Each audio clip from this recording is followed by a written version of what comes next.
자, 오늘은 제2차 세계대전 역사상 가장 처참하고 또 가장 황당했던 군사작전 중 하나를 파헤쳐 볼 겁니다. 바로 오만과 망상이 빚어낸 끔찍한 실패, 인팔작전에 대한 이야기입니다. 이 말이요, 자기 군대를 송두리째 파멸로 몰고 갈 한 지휘관의 자신감이었습니다. 뭐랄까, 모든 논리와 현실을 그냥 무시해버리는 그런 자신감이었죠.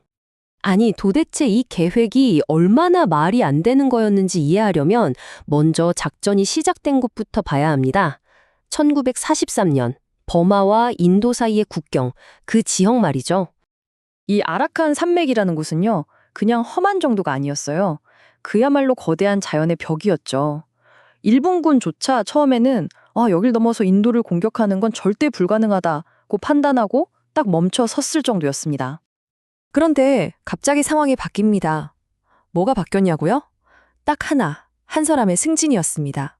그리고 이 승진이 군사 역사상 가장 어이없는 입장 번복을 만들어내죠.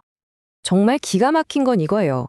바로 그 무타구치라는 동일 인물이 현장 사단장일 때는 절대 불가능하다고 했던 작전을 자기가 그 지역 최고 사령관이 되자마자 이건 우리의 운명이다 라면서 말을 180도 바꿔버린 겁니다.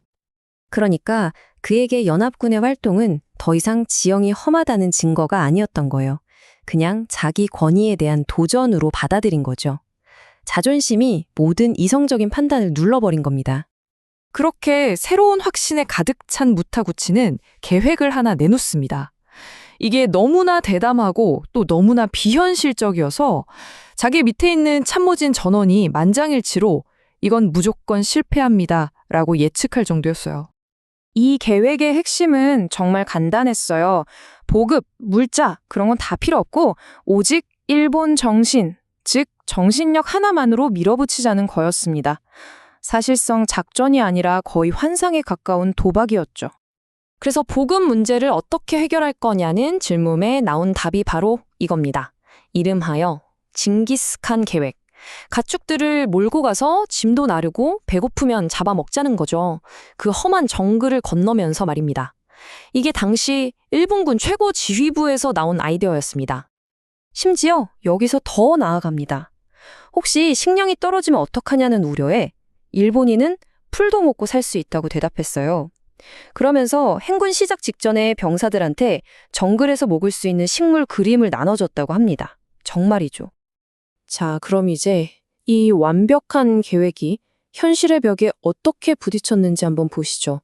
1944년 3월 9만 명의 대군이 움직이기 시작했는데 작전은 시작과 거의 동시에 무너지기 시작합니다. 첫 단추부터 잘못 꿰었어요. 일본군은 연합군 비행기가 한 100대쯤 있을 거라고 생각했거든요.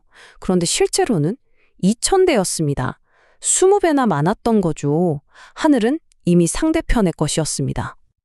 그리고 이 70%라는 숫자, 이게 작전 시작 단 일주일 만에 잃어버린 보급품의 비율입니다.